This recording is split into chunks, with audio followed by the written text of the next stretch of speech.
Ever heard of RimWorld or Dwarf Fortress? There are two really beloved games that are survival colony simulators, and although there are probably some good ones out there besides these, I haven't played them. I just haven't found any that have had that magic, the secret sauce, so to speak. But there is another potential candidate from this year. I'm Sam the Ashen, and this is Norland.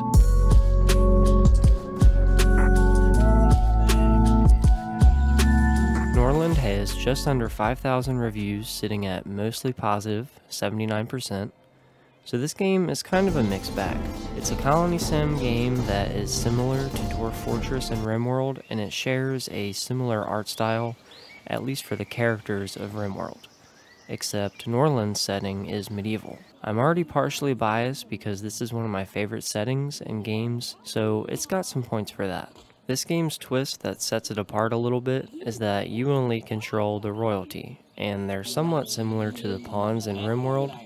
You have to keep track of their happiness and make sure that they all have the necessities like somewhere to sleep, something to eat and drink, and then after that's settled, you can put them to work. But instead of them doing the work, the peasants of the town do all the work. All the royals do is manage and inspect the buildings. One part that I really like about Norland is the mechanics of the nobles. You might have nobles from different cultures that don't get along because of their beliefs, or a secret affair between the queen and the king's brother, or jealousy between the nobles. I really enjoy all of the different scenarios that can occur when you get a group of nobles together, because eventually things go off course and get interesting. For example, you might send your noble to go have a sit down with another noble in a different kingdom. But he might be dumber than a rock, so you have the option to just go hunting with the other noble instead. You might be running low on funds and have an intelligent and persuasive noble, so you have the opportunity to do some dark deeds, like hiring cutthroats to rob the town hall, or rob the library for valuable books. That way your nobles can learn new buildings, be more efficient, and there's a lot of books. You might want to get a good relationship with your town bishop so that he doesn't persuade people to revolt against your kingdom. I think these scenarios that you can set up and witness and work through are Norland's strongest feature. Speaking of cutthroats, if you don't have enough work in your town for all your peasants, they will eventually turn to crime. This also has to do with migration to your colony, which increases if your peasant mood is high.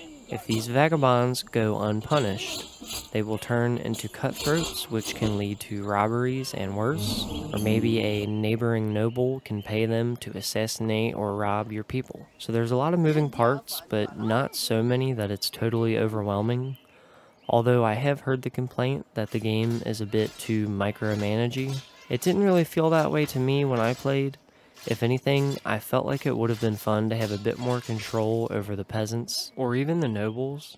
More interactions or more commands with how work is getting done, which routes they take, which recreation they choose or can do. I'm definitely not a colony sim connoisseur, but the game does have control in some places that seem unique, like pricing food and drinks yourself, pricing wages yourself, and trying to find a balance between them to keep people happy and able to buy things without making yourself broke. It also has some production ordering systems where you can decide how many of some items get made, like 100 moonshine, so that your workers will stop after you hit a certain goal. There's probably a few things you have control over that could be scrapped, but overall, I felt like the game would benefit from more control over your colony.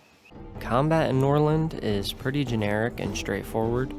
You pick your squad leaders from your nobles, ideally whoever has the highest command skill. Pick some warrior peasants to be in the squad, pick their weapons, and if you were able to make armor and shields, then you go into battle. Aside from picking out who's in the squad, you have very little control over the actual fighting, besides directing the squad where to go, if they should target archers, and if the noble should stay in the back. Other than that, it comes down to luck, gear, fighting and commanding skill, and maybe a bit of positioning. Outside of actual combat, you can dedicate time for your warriors to patrol or to train and get stronger, provided you read the book on combat training. One really cool encounter that I enjoyed was having a wandering marauder, a really strong warrior, come into town and us accepting him as a knight but then having a group of marauders show up in town a few days later to raid your village. It was a cool story beat and made getting a strong warrior feel earned. The game has some really great ideas and some solid implementation, and I think it really does capture the spirit of games like RimWorld and Dwarf Fortress, just to a lesser degree. It's definitely not alongside the greats, but it is working its way up, and with patches and content and dev support, also it's in early access, so progress can be expected. At a base price of $30, but being on sale right now for $20, the game is a no-brainer, I would say, if you really enjoy RimWorld or Dwarf Fortress or similar colony sim games and you want something new to try.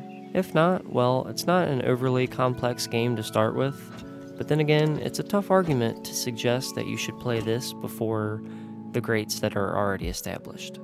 I appreciate you watching the video. If you enjoyed it, leaving a like really does help out the channel a lot, which helps me as well. If you have any thoughts on Norland or RimWorld or Dwarf Fortress, let me know about it in the comments. I would be happy to hear from you. If you want to see more from me, subscribe. I post once every 2 weeks on Sunday, so I'll never clog up your feed. I hope you have a good one. Peace out.